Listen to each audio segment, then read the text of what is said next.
હવે આ દીકરીના લગ્ન નજીક આવવાના છે, ખર્ચો વધી જશે. કેવી રીતે આમ સેટિંગ કરશું પૈસાનું? પાયલ, મેં તને કીધું તો ખરા, ડોન્ટ વરી.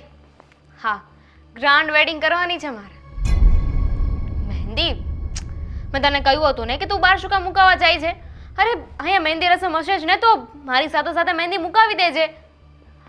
સારું ચાલ ભાઈ, હું તને છે ને પછી ફોન કરું. મારે અત્યારે છે ને બહુ બધી તૈયારી કરવાની છે.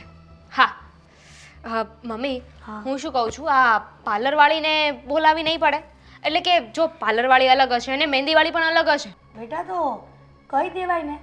હવે પ્રસંગ કઈ વારંવાર થોડો આવવાનો છે, તો કેટલો ખર્ચો થશે એમાં?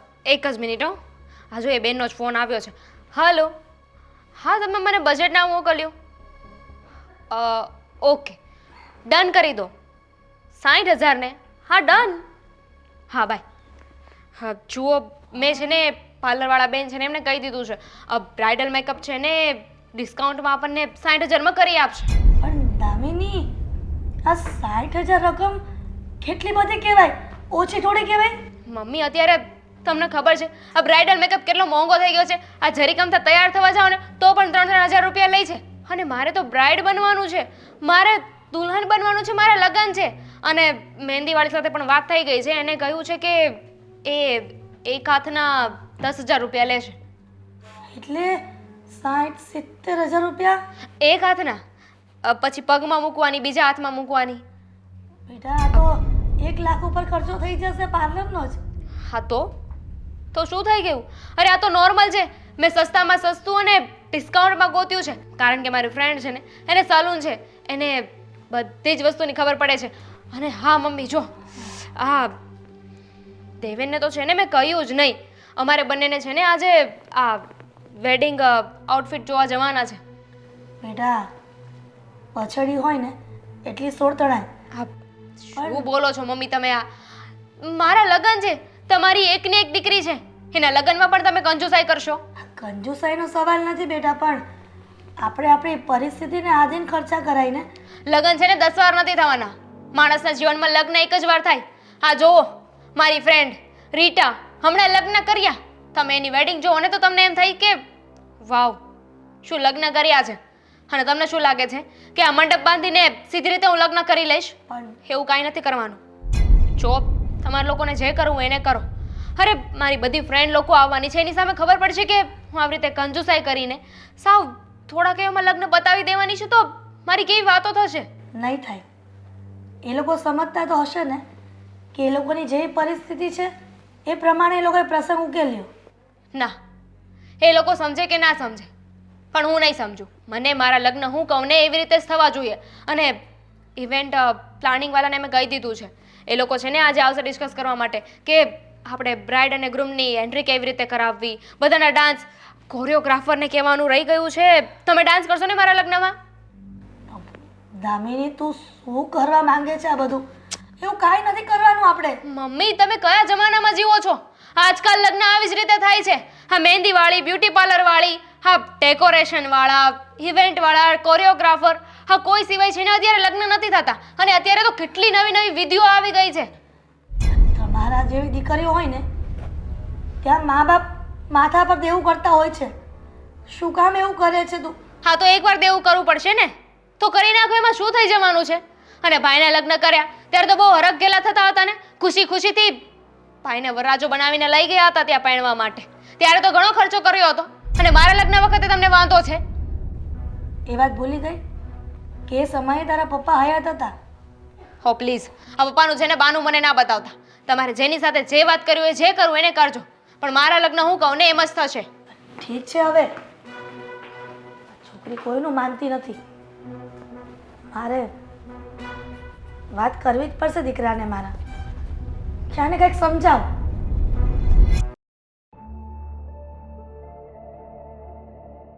ભાભી, હા, હા બધું તમે જ કર્યું છે ને? શું કર્યું છે દામિની બેન? શું થયું?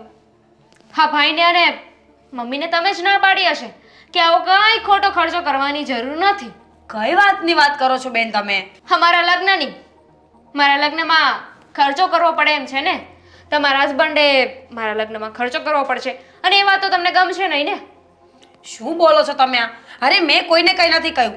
તમારા ભાઈ તમારા માટે કોઈ વસ્તુ લાવે તો હું તો ઉલટાની ખુશ થાઉં છું ને. ખુશ થાવ છો?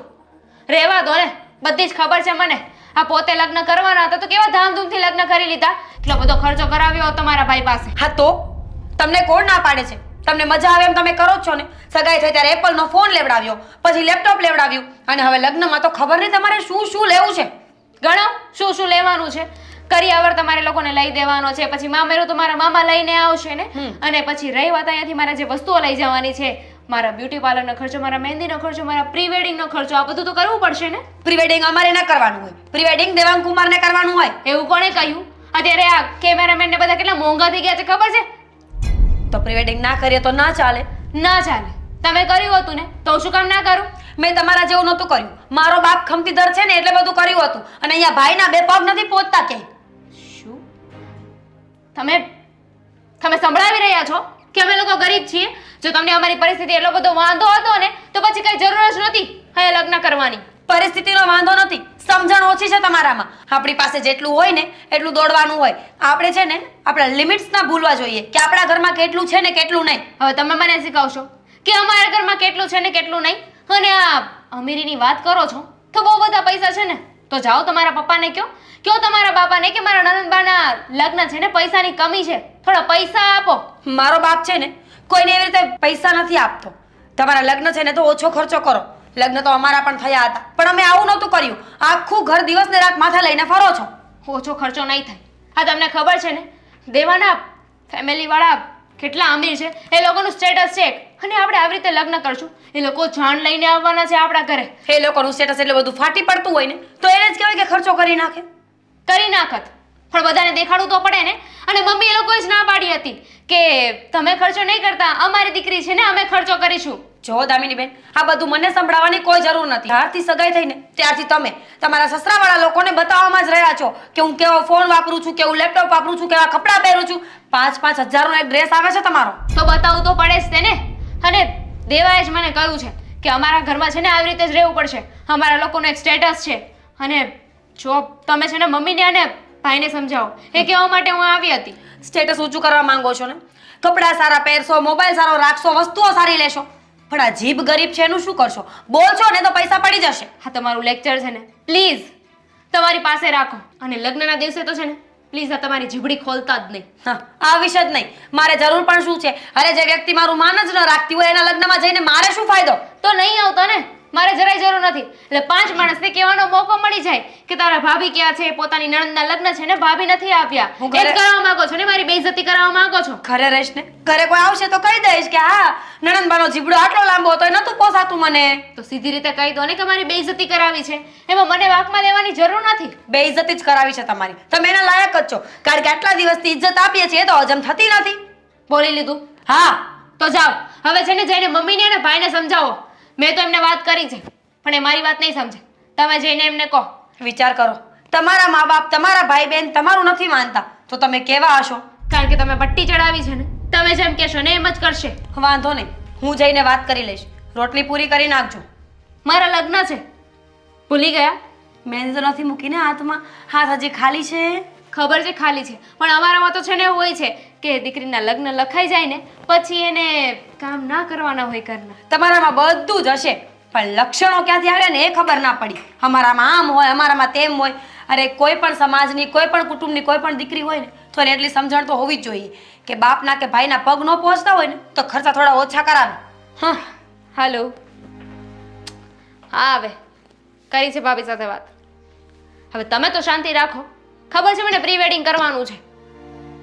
કેટલા? લાખ રૂપિયા ને? હા, તો વાત તો થઈ છે ને આપણે કે જે પણ ખર્ચો થશે અડધો અડધો વેચી લઈશું. ઠીક છે.